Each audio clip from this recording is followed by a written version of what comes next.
Hello friends, welcome to this e-medical classes. Today we will discuss regarding deafness. In that we will discuss about National Program for Prevention and Control of Deafness.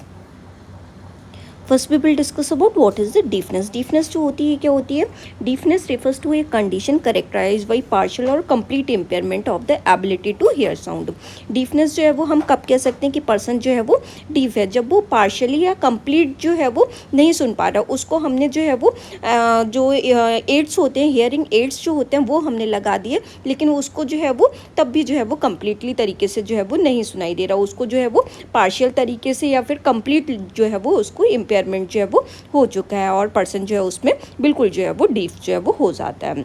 It represent a spectrum of hearing loss that can range from mild to profound. इसमें जो है वो different categories की जो है वो उसको hearing loss की जो है वो प्रॉब्लम हो सकती है. ठीक है, ये जो है वो माइल्ड से लेके प्रोफाउंड हियरिंग लॉस तक के पर्सन को जो है वो देखने के लिए मिलता है. Deafness is typically defined as hearing loss greater than 90 decibel in the better hearing ear. जो डीफनेस हम कब बोल सकते हैं अगर हम इसकी डेफिनेशन की बात करें तो पर्सन जो है जब उसका हियरिंग लॉस जो है वो ग्रेटर देन द 90 डेसिबल जो है वो हो जाता है. ठीक है, तो इसके बाद का जो अगर पर्सन इसका जो है वो साउंड भी नहीं सुन पा रहा है तो हम क्या कह सकते हैं? हम उसको जो है वो डीफनेस की जो है वो प्रॉब्लम है. डीफनेस जो है इसकी जो है वो कैटेगरीज होती हैं सेवरल. तो इसमें क्या रहता है, हम पर्सन को जो है वो माइल्ड लेवल से लेके प्रोफाउंड हियरिंग लॉस तक उसको प्रेजेंट हो सकते हैं. तो ये हमें चेक करना पड़ता है कि उसको जो है वो किस टाइप का जो है वो हियरिंग लॉस जो है वो देखने के लिए मिल रहा है, कितना डेसिबल साउंड जो है वो नहीं सुन पा रहा है, उसमें जो है वो कितना जो हियरिंग लॉस जो है वो आ रहा है. अगर उसको जो है वो 26 से लेकर 40 डेसिबल का साउंड जो है वो आ रहा है तो उसको हम क्या कह सकते हैं? उसको माइल्ड हियरिंग लॉस जो है वो प्रेजेंट है. अगर उसको जो है वो 41 से लेके 55 डेसिबल का साउंड जो प्रेजेंट है तो उसको क्या रहता है? मॉडरेट हियरिंग लॉस जो है वो रहता है. अगर यहीं पे उसको 56 से लेके 70 डेसिबल का साउंड जो प्रेजेंट है तो उसको क्या रहेगा?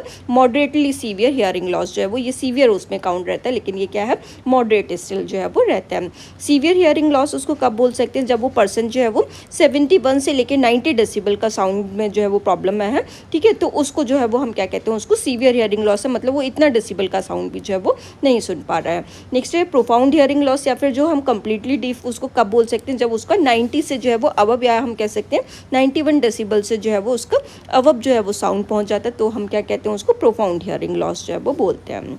Normal sound like that of a person talking which is about 60 to 70 decibel. एक जो नॉर्मल पर्सन, अगर हम नॉर्मल उसकी बात करें तो एक पर्सन जो है वो किस साउंड पे जो है वो बात वगैरह करता है, कितना जो है वो सुनना पसंद करता है? वो 60 से लेकर 70 डेसिबल का जो है वो साउंड रहता है.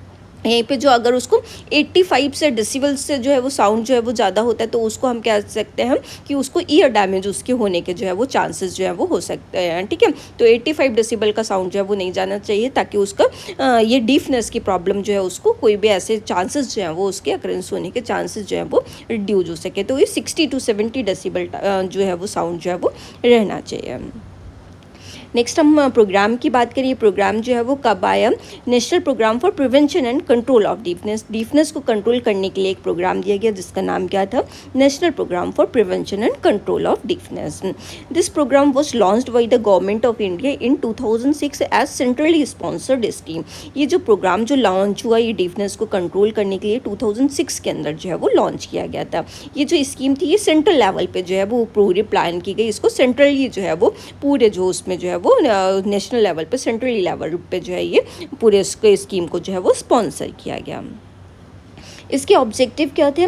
इसका जो मेन ऑब्जेक्टिव रहा इसका जो है वो फर्स्ट था हमारा प्रिवेंशन. इस जो है वो डीफनेस के ऊपर जो है वो प्रिवेंट किया जा सके.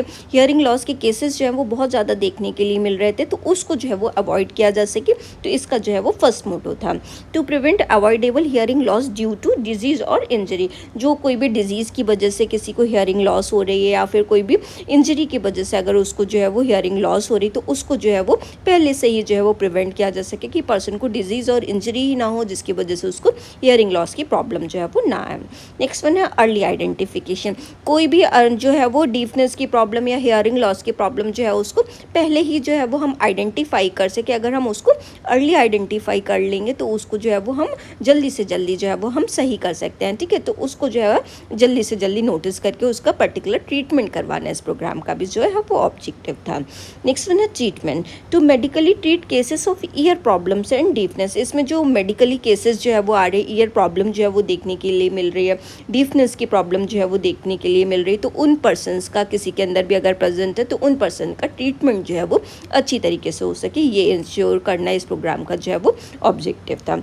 नेक्स्ट वन रिहैबिलिटेशन प्रोग्राम, जिन लोगों को जो है वो डीफनेस की प्रॉब्लम हो सके तो उनको जो है वो, जैसे हियरिंग लॉस की प्रॉब्लम हो गई, सीवियर हियरिंग लॉस की प्रॉब्लम हो गई, तो उनको प्रोस्थेटिक एड्स वगैरह जो लगाए जाते हैं, ठीक है, ईयर एड्स वगैरह जो लगाए जाते हैं, तो उनमें जो है उन पर्सन को रिहैबिलिटेट किया जा सके और उनको डीफनेस की प्रॉब्लम को जो है वो उसको सही किया जा सके, ठीक है, ताकि पर्सन को ऐसी एक्टिविटी भी करवा सकते हैं अगर उनकी प्रोस्थेटिक से जो है वो नहीं सही हो सकता तो वो कुछ और कर सके, उसके अल्टरनेटिव जो है वो कुछ और हो सके, उनको अलग लैंग्वेज में जो है वो बात कराना, ठीक है, तो उसके जो है वो रिहैबिलिटेशन का इस प्रोग्राम का जो है ये भी ऑब्जेक्ट रहा, ताकि वो लोग अपनी प्रॉब्लम से जो है इतना ज़्यादा सफ़र ना करें और उससे जो है वो ओवरकम करने के लिए कुछ अल्टरनेटिव जो है वो प्लान कर सकें। Next in capacity building to strengthen existing inter sectoral linkage and develop human resource for the programme.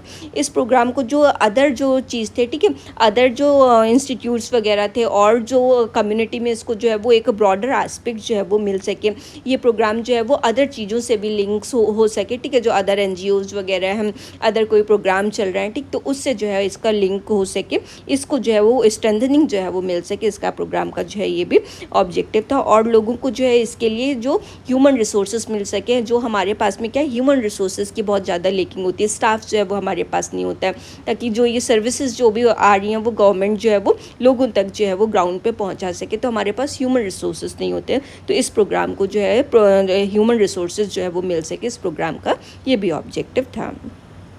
Next one, क्या कंपोनेंट्स इस प्रोग्राम के रहे, कैपेसिटी बिल्डिंग, ठीक है, इसमें जो कैपेसिटी बिल्डिंग जो है वो की जा सके जो कि डिस्ट्रिक्ट लेवल पे हो, या पे कम्युनिटी हेल्थ सेंटर्स पे हो, प्राइमरी हेल्थ सेंटर पे हो, जो भी सेंटर्स जो होते हैं, ठीक है, जहाँ पे जो लोग आते हैं ट्रीटमेंट के लिए, वहाँ ह्यूमन रिसोर्सेज जो है वो प्रॉपर वे में मिले, कैपेसिटी बिल्डिंग जितना भी वहाँ पे रिसोर्सेज रिक्वायर्ड है, ह्यूमन रिसोर्सेज रिक्वायर्ड है, वो प्रॉपर वे में मिले।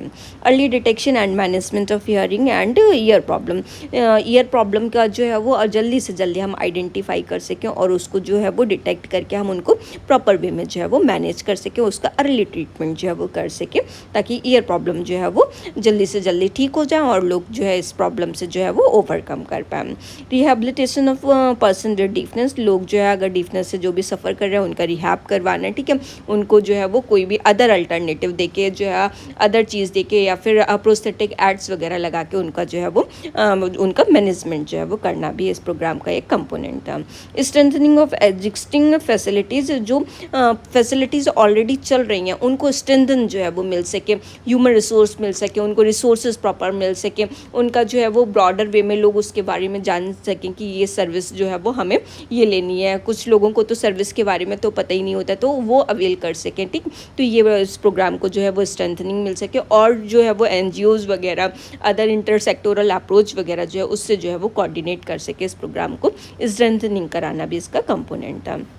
Awareness generation through IEC activity, जो हमारा इंफॉर्मेशन एजुकेशन कम्युनिकेशन जो है उसके थ्रू लोगों को जो है वो अवेयर किया जा सके, हेल्थ एजुकेट जो है वो किया जा सके, ये भी इस प्रोग्राम का एक कंपोनेंट था, ताकि लोग अवेयर होकर इस प्रोग्राम का जो है वो इसकी सर्विसेज जो है वो अवेल कर सकें। लेवल ऑफ प्रोग्राम जो है वो क्या क्या रहे इसमें, तो ये प्रोग्राम जो है वो वेरियस लेवल्स पे जो है ये इनिशिएटिव इसके लिए जो है वो लिया गया, ये नेशनल लेवल पे जो है वो चला, ठीक है, इसके लिए इसमें पॉलिसी मेकिंग जो है वो की गई, टेक्निकल सपोर्ट जो भी IEC वगैरह के लिए जो भी रिक्वायर्ड था, या प्रोग्राम को जो है वो पूरा जो ब्रॉडर वे में जो है वो स्प्रेड करने के लिए रिक्वायर्ड था, मॉनिटरिंग करने के लिए कि कितने केसेस जो है वो आ रहे हैं, कितनों को इवेल्युएट कर रहे हैं हम, ठीक है, कितने लोगों में ईयर प्रॉब्लम जो है वो निकल रही है और इससे कितने लोग जो है वो सही हो रहे हैं, ठीक है, तो उसको जो है वो पूरा मॉनिटरिंग जो है वो इसमें की गई। स्टेट लेवल पे भी ये प्रोग्राम जो है वो इम्प्लीमेंट किया गया, एक जो प्रोग्राम जो है इम्प्लीमेंट हुआ और उसके केसेस जो है वो मॉनिटर जो है वो किए गए। डिस्ट्रिक्ट लेवल पे भी जो है वो सर्विस को डिलीवरी किया गया और लोगों से कोऑर्डिनेट किया गया, ताकि इस प्रोग्राम में हम और क्या चीज़ें जो है वो हम कर सकते हैं और लोगों को इसकी सर्विसेज जो है वो लोग तक जो है वो पहुँचाए गए। नेक्स्ट वन और क्या इनिशिएटिव जो है इस प्रोग्राम के अंदर जो है वो लिए गए। Some specific initiative were taking in this programme that were newborn hearing screening, newborn की हियरिंग स्क्रीनिंग जो है वो की गई, न्यूबॉर्न की जो है वो टेस्टिंग जो है वो की गई, ठीक है, ताकि उनमें जो है वो कोई भी प्रॉब्लम जो है वो अगर आ रही है तो हम उसको अर्ली आइडेंटिफाई कर सकें न्यूबॉर्न्स के अंदर और उसको जल्दी से जल्दी जो है वो हम मैनेज कर सकें। स्कूल स्क्रीनिंग प्रोग्राम्स जो हैं वो चलाए गए ताकि जो स्कूल गोइंग जो बच्चे होते हैं उनको जो है वो कोई भी प्रॉब्लम अगर उनके अंदर हियरिंग की आ रही है तो उनको जो है वो मैनेज किया जा सके। Provision of hearing aids and cochlear implant, अगर किसी को हियरिंग एड्स वगैरह की जो है ज़रूरत है, कोई प्रोस्थेटिक वगैरह की ज़रूरत है, ठीक है, तो उनके अंदर जो है वो हियरिंग एड जो है वो दिए जा सकें और वो जो कि फ्री ऑफ कॉस्ट जो है हाफ एंड कॉस्ट पे जो है वो रहें, ठीक है, उनकी कम से कम कॉस्ट जो है वो रहें ताकि लोग जो है इसका इम्प्लांटेशन करवाने के लिए जो है इम्प्लांट जो है वो करवा सकें। और कॉकलियर इम्प्लांट वगैरह जो है वो कॉकलिया के अंदर जो है वो प्रॉब्लम है, ठीक है, उसकी वजह से कोई भी कंडक्टिव हियरिंग लॉस अगर देखने के लिए मिल रही है, सेंसरो न्यूरोमोटर जो है वो उसके अंदर कोई भी प्रॉब्लम देखने के लिए मिल रही है, ठीक है, तो उसके अंदर जो उस चीज़ का इम्प्लांटेशन जो है वो किया जा सके। तो ये जो है वो प्रोग्राम के जो है वो इनिशिएटिव रहे। Training of medical and paramedical staff, इसमें जो है मेडिकल और पैरामेडिकल स्टाफ को भी जो है वो ट्रेनिंग जो है वो प्रोवाइड की गई, उनको जो है वो ट्रेन किया गया ताकि लोग को जो है वो ये सर्विसेज जो है वो डोर टू डोर जो है वो पहुंच सकें। पब्लिक अवेयरनेस कैंपेन्स जो है वो चलाए गए ताकि पब्लिक जो है इस प्रोग्राम के रिगार्डिंग जो है वो अवेयर हो सके। अगर एजुकेट हो गए लोग तो इस प्रोग्राम को जो है वो अवेल कर पाएंगे और इसकी सर्विसेज का जो भी सर्विसेज मिल रही है उसका जो है उनको बेनिफिट मिल पाएगा।